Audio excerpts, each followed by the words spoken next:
आज all India Muslim personal law board की जानिब से जो प्रोटेस्ट कॉल दिया गया था बत्ती गुल का, वो बहुत कामयाब रहा।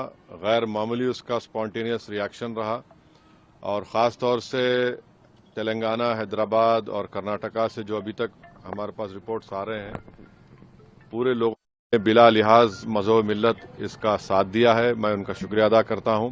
और इस प्रोटेस्ट करने का एक ही मकसद है कि हम नरेंद्र मोदी गवर्नमेंट को ये पैगाम देना चाहते हैं, ये मैसेज देना चाहते हैं कि आपने जो वक्फ अमेंडमेंट एक्ट 2025 बनाया है वो वक्फ बोर्ड के मफाद में नहीं है। वो वक्फ बोर्ड को बर्बाद करता है, वक्फ की प्रॉपर्टीज़ को ख़त्म करता है और ना उससे कोई रेवेन्यू में इजाफा होने वाला है। तो ये हमारा प्रोटेस्ट इसीलिए था और क्योंकि जो कानून बनाया गया वो अनकॉन्स्टिट्यूशनल है, हमारे संविधान के फंडामेंटल राइट्स के आर्टिकल 14, 15, 25, 26 और 29 का ग्रेव वायलेशन है। इसीलिए ये प्रोटेस्ट कॉल दिया गया है। आइंदा 1-2 हफ्ते के बाद ह्यूमन चेन का भी प्रोटेस्ट होगा, राउंड टेबल कॉन्फ्रेंस होंगी। तो ये हमारा प्रोटेस्ट उस वक्त तक चलता रहेगा जब तक नरेंद्र मोदी की हुकूमत इस बिल को वापस नहीं लेगी। मैं आप तमाम का शुक्रिया अदा करता हूं जिन्होंने इस बत्ती गुल प्रोग्राम में हिस्सा लिया।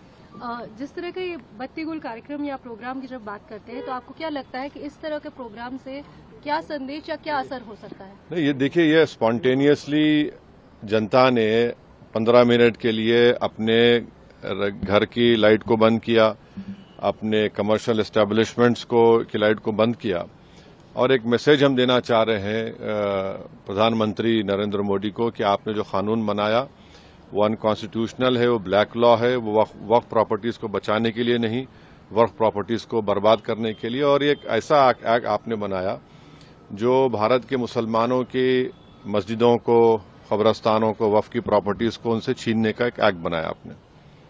जिस तरह का भी माहौल बना हुआ है देश में, आतंकवादी जो घटना हुई है, आपने भी उसको कंडेम किया है, लेकिन ऐसे हालात में आपको लगता है कि देश में अगर अंदरूनी तौर पर इस तरीके से विरोध होगा? नहीं, देखिए, जहां तक पहलगाम में जो हुआ है उसको तो हम आउटराइटली कंडेम कर रहे हैं और करते रहेंगे। और हमने उस टेररिस्ट एक्ट को जिम्मेदार पाकिस्तान की इस्टेब्लिशमेंट, पाकिस्तान की सरकार को खड़ाया है और उन्हीं की पूरी सरपरस्ती में, उन्हीं की तायद, उन्हीं के सपोर्ट और फाइनेंशियल सपोर्ट से, मिलिट्री ट्रेनिंग से वो आतंकवादी पाकिस्तान से बॉर्डर क्रॉस करके पहलगाम तक आए और वहां पर उन्होंने 26 टूरिस्ट को जान ली।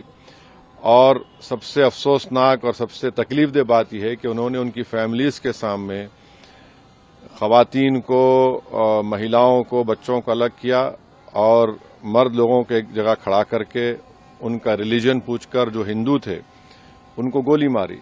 तो वो तो कंडेमनेबल है, उस पर कोई डिस्कशन होने की जरूरत भी नहीं है। जहां तक हमारा ये प्रोटेस्ट है इस कानून के खिलाफ, वो तो एक ऑनगोइंग प्रोटेस्ट था और आपको मालूम होगा कि all India Muslim personal law board ने उस टेररिस्ट एक्ट को कंडेम किया और करीब 3 दिन तक हमने अपने प्रोटेस्ट को रोक के रखा। तो ये पहले से तयशुदा प्रोग्राम है। जहां तक देश की अखंडता, देश की इंटीग्रिटी की बात आएगी उसमें तो कोई कॉम्प्रोमाइज नहीं हो सकता। सर, आज की सबसे बड़ी खबर cash census, national cash census, इस पे आपका क्या कहना है? आपने धन्यवाद भी दिया है, एक तरफ क्रेडिट लेने की बात हो रही है, एक तरफ बीजेपी कह रही है कि तो मैं आपसे रिक्वेस्ट करूंगा, कल सुबह बात करेंगे ना, अपन आराम से बात करेंगे। ठीक है सर, आपका रोड मैप क्या रहेगा आगे के लिए? अब जो all India Muslim personal law board का प्रोग्राम है कि नेक्स्ट मंथ मई में ऐसे ही एक टाइम पर दिन में एक ह्यूमन चेन बनाई जाएगी इस वक्फ अमेंडमेंट एक्ट के खिलाफ और फिर राउंड टेबल कॉन्फ्रेंसेस भी होंगी। तो बकरीद से पहले 6 जून तक ये प्रोटेस्ट प्रोग्राम चलेगा। बाद का program all India Muslim personal law board तय करेगी। कांग्रेस अपनी तरफ से जो है आंदोलन कर रही है, प्रोटेस्ट कर रही है, तो क्या एमआईएम की तरफ से क्या आंदोलन कर रही है? जैसे वो इंदिरा पार्क में भी एक प्रोटेस्ट करना चाह रहे थे और किस बारे में? इसी को लेकर।